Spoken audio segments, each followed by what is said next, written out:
Senhor e Salvador Jesus Cristo, mais uma terça-feira, mais um vídeo. Estou feliz com o Senhor, até que o Senhor nos ajudou. Quero agradecer a cada um de vocês pelas mensagens enviadas. Vocês que nos últimos dias, foram 4 pessoas, de segunda-feira até hoje, de ontem e hoje, né? Que estão fazendo parte do meu grupo de amigos. 4 pessoas. Quero agradecer a vocês. 2 me aceitou e um foi eu que aceitei, né? Então, que Deus abençoe nós. Estamos com 263 inscritos no YouTube.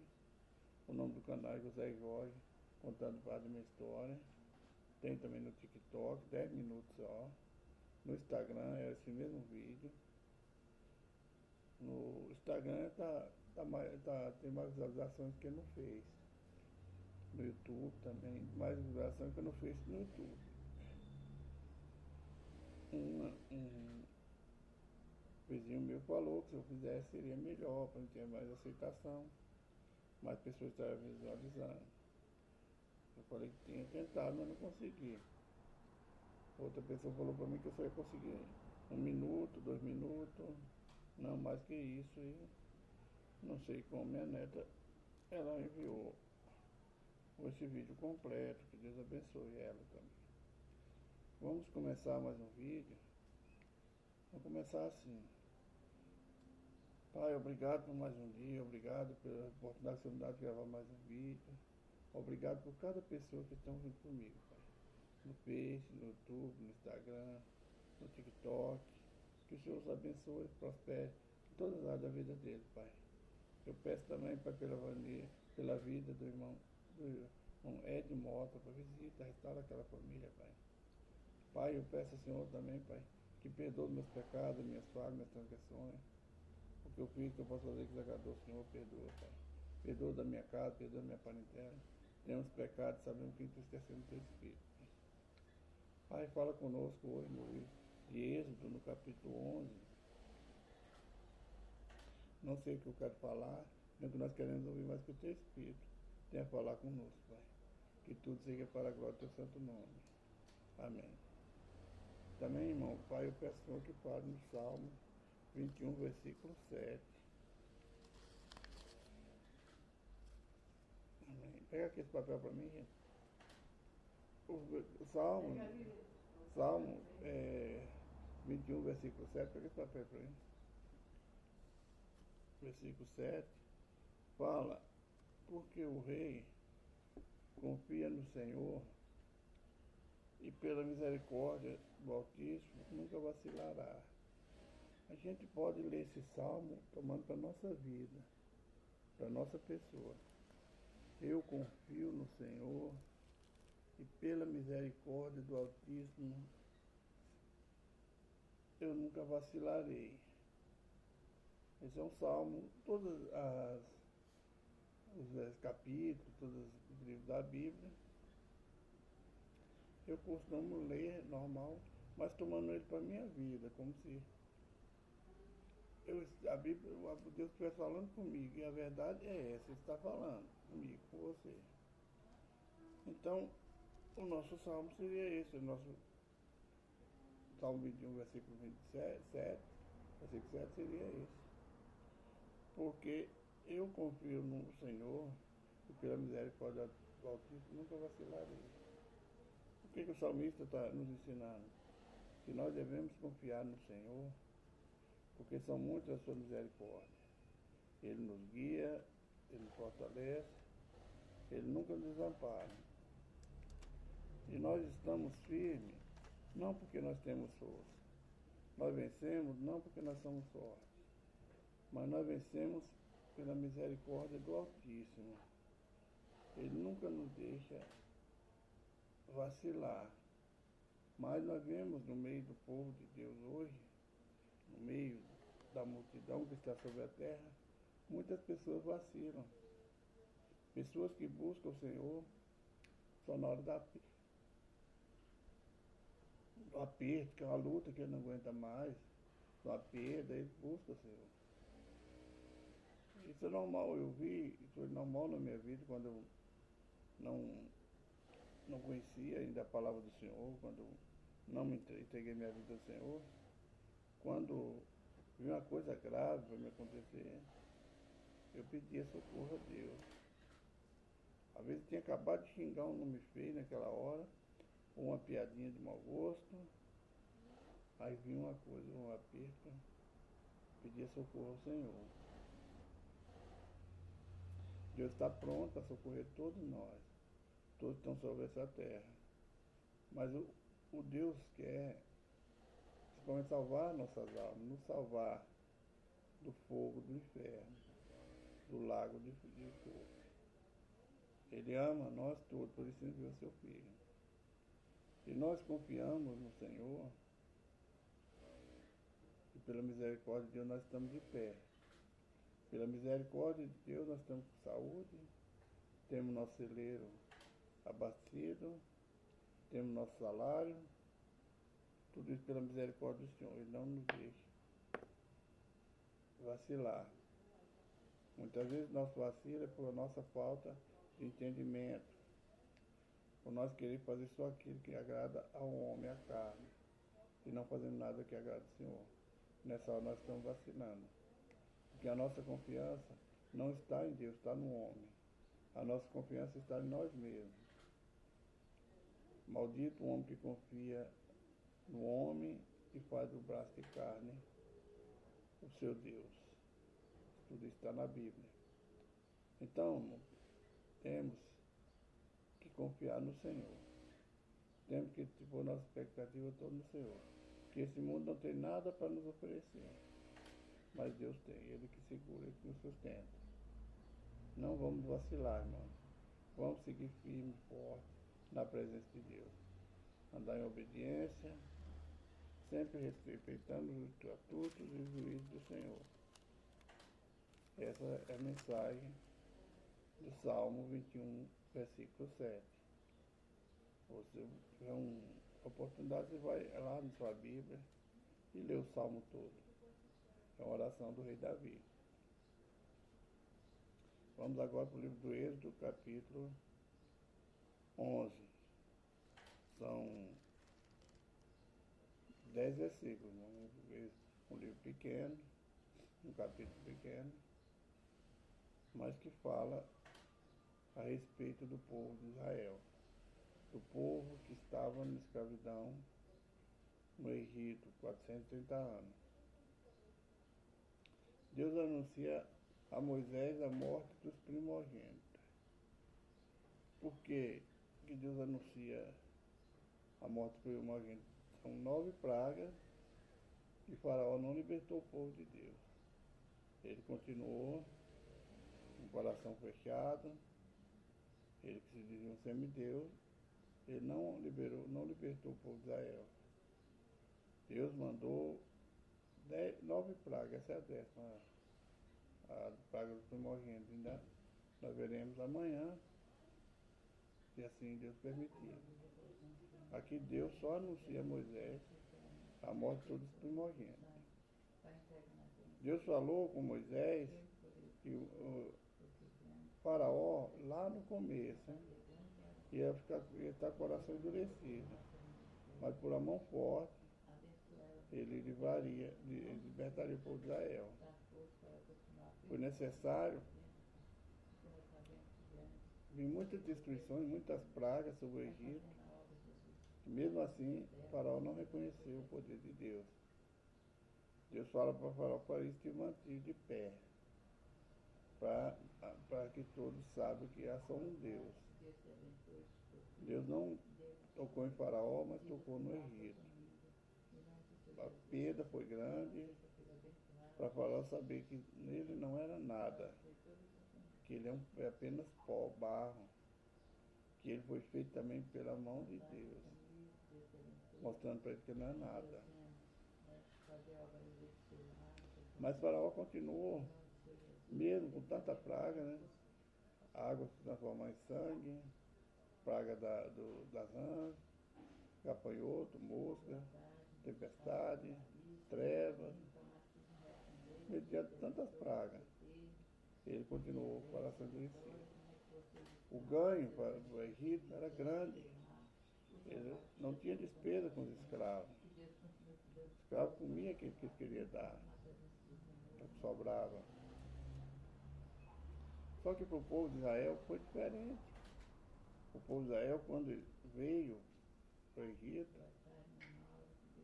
o faraó da época, ele deu um lugar para eles, terra de Gósen, né? Para que eles habitassem, criassem seus animais, plantassem. Mas esse rei agora que está à frente do Egito, ele não conheceu José e não conheceu as pessoas que foram antes desses que estão agora. Então ele resolve aumentar a escravidão, maltratar mais o povo. Foi necessário o povo de Deus clamar para que Deus viesse e enviasse um libertador. Quem é o libertador? Um homem que era para ser morto, que foi criado no palácio de Faraó. Eu creio que ali foi Deus. Você matou minhas crianças, eu creio. Não, a Bíblia não fala. Nem ninguém nunca falou, eu falo. Estou falando. E Deus falou, olha, você matou minhas crianças, então cuida desse aí. Ensina eles a ciência do Egito. Ensina ele na guerra. Então, o Faraó mesmo cuidou, criou ali um Moisés que iria guerrear para o povo de Israel. A estratégia que Deus tem para nós. Nós vivemos nesse mundo, nós não precisamos desse mundo. Que o Senhor disse a Moisés, ainda uma praga trarei sobre o Faraó e sobre o Egito. Depois vos deixará ir daqui, e quando vos deixar ir, totalmente a toda pressa vos lançará daqui. Fala agora no ouvido do povo, que cada varão peça a seu vizinho, e cada mulher a sua vizinha vaso de prata e vaso de ouro. E o Senhor deu graça ao povo, aos olhos de Egito, também o varão, os egípcios, e também o varão, Moisés, era muito grande na terra do Egito, aos olhos do servo de Faraó e aos olhos do povo. Disse mais Moisés ao Senhor, assim o Senhor tem dito, à meia-noite eu sairei pelo meio do Egito. Esse aqui é Moisés, vamos ficar na primeira parte, que é o versículo 3. Quando Deus falou que ele ia sair, que ele não saísse de mão vazia.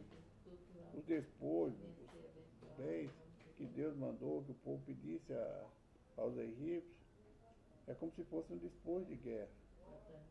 Naquele tempo as nações guerreando, o que ficasse, que sobrasse de bom, eles levavam tudo. O homem, os egípcios, os escravos, ele não estava lutando, mas Deus estava lutando por ele. Deus mandou que ele pedisse. Aquele despojo era para ele se manter no exército, no deserto. E ali o plano de Deus era que eles iam precisar daqueles bens que ele pediram, dos vasos, da roupa, de tudo. Pano. Era para construir o tabernáculo. Porque no deserto eles não compraram nada. Eles não precisavam de nada para comer. Não precisavam, porque Deus estava dando tudo a eles. Mas mesmo assim, o povo murmurou, né? Mesmo sendo presenteado por tantos bens, pela saúde, roupa, bens que eles levaram do Egito, água tinha, comida, alimento tinha, não faltava nada. Mas murmuraram. E disse Moisés, assim o Senhor tem dito, à meia-noite eu sairei pelo meio do Egito, e todo primogênito da terra do Egito morrerá, desde o primogênito de Faraó, que se assenta com ele sobre o seu trono, até o primogênito da serva que está de trás da morte, e todo primogênito dos animais. Haverá grande clamor em toda a terra do Egito, qual nunca houve, semelhante e nunca haverá. E contra todos os filhos de Israel, nem ainda um cão moverá a sua língua, desde os homens até os animais. Mas vai que saiba que o Senhor fez diferença entre os egípcios e os israelitas. Por quê, irmão? Primogênito. Porque foi a nação que Deus separou. Foi o povo que Deus separou para ali estar o nome dele. Um povo separado das demais nações.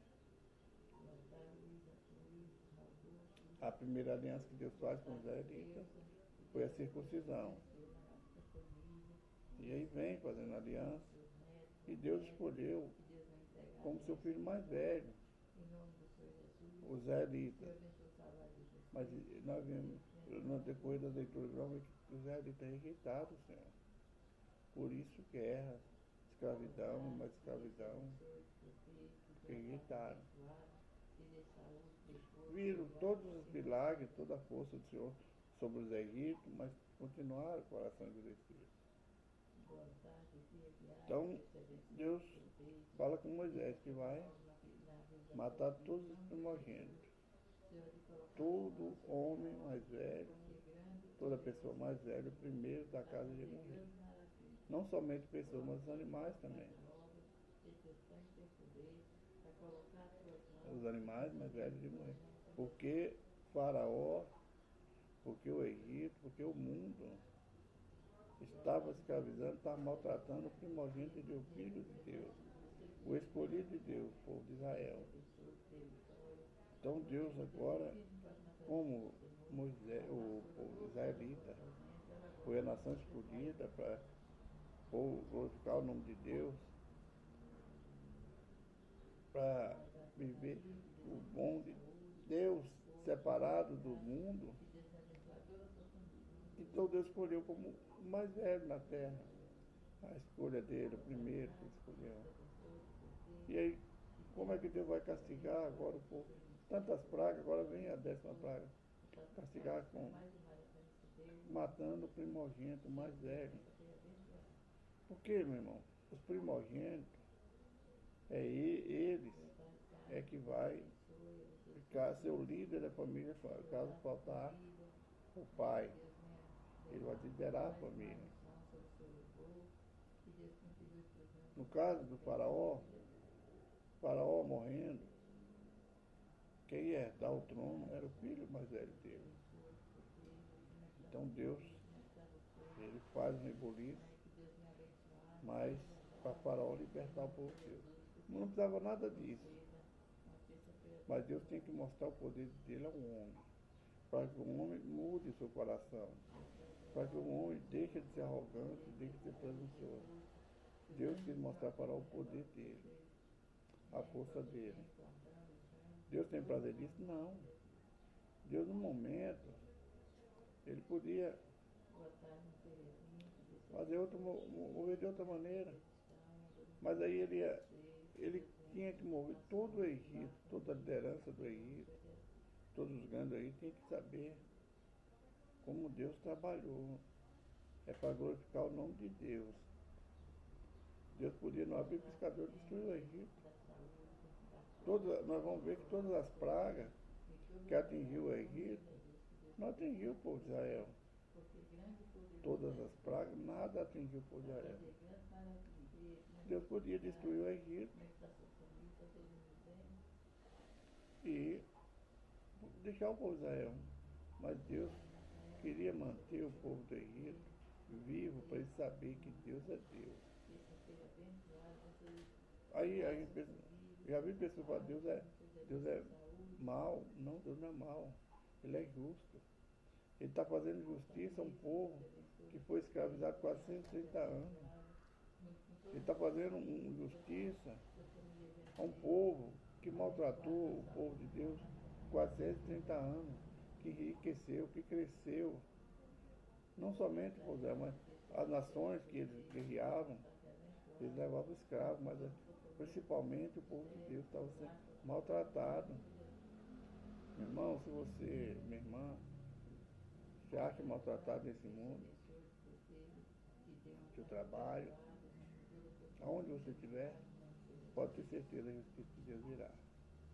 Assim como veio sobre o Egito, virá sobre aqueles que te maltratam, que te perseguem. Porque é Deus da Bíblia que nos ensina. Medita direitinho, com calma. Só nesse versículo 11 você vai entender. Versículo 10. E Moisés e Arão fizeram todas estas maravilhas diante de Faraó. Mas o Senhor endureceu o coração de Faraó, que não deixou ir os filhos de Israel da sua terra. Aí nós vemos, irmão, a palavra diz que o Senhor endureceu o coração de Faraó. O Senhor permitiu que ele continuasse com o coração duro. Se Deus quisesse, como eu já falei, ele enfrentou o Egito e deixava só para Israel.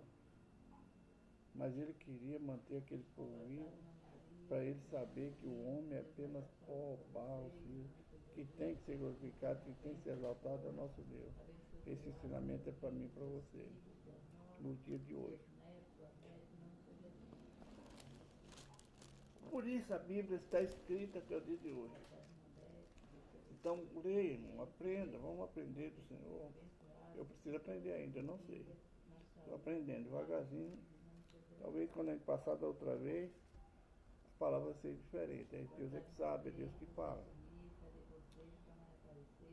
Mas, então aproveite enquanto você tem essa palavra, que é a palavra do Senhor lá no livro do Apocalipse, diz que essa palavra vai ser tirada da terra.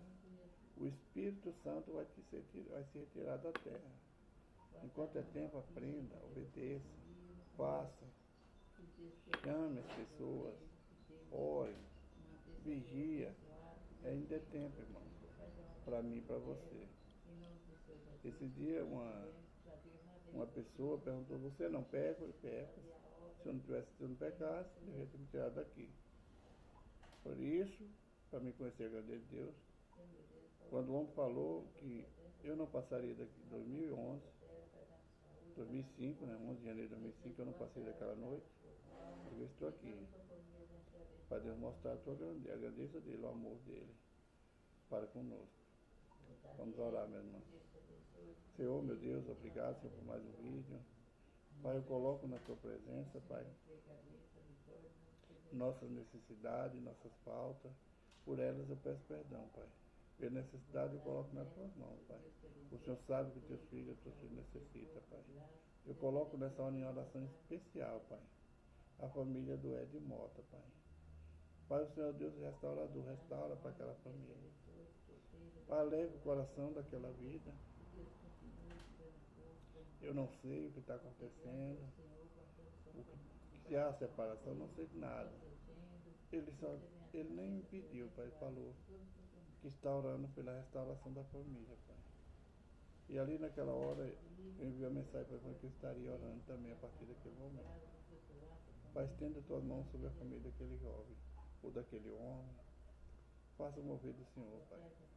O Senhor, Pai, apazigua a tempestade, acalma os corações, repreenda todo levante, toda fúria, toda intriga, Pai, tudo que tiver destruir aquela família para o Senhor Deus da restauração. Abençoe teu povo, abençoe tua família. Nos abençoe, nos dá força, Pai, para a glória do teu santo nome, Pai. Salva, cura, liberta, abre porta, resolve causa na justiça, guerreia nossas guerras. Para a glória do teu santo nome, amém. Irmãos, Jesus Cristo está voltando, Jesus te ama, eu também te amo. O livro de Naum diz, prepara-te, ó igreja, para encontrar com o teu Deus. Nós temos que nos preparar em oração, em vigília, vigiando para encontrar com o nosso Senhor teu Deus, nosso Senhor nosso Deus. Que Deus abençoe. Um abraço, irmão Jorge, fica na paz de Jesus Cristo.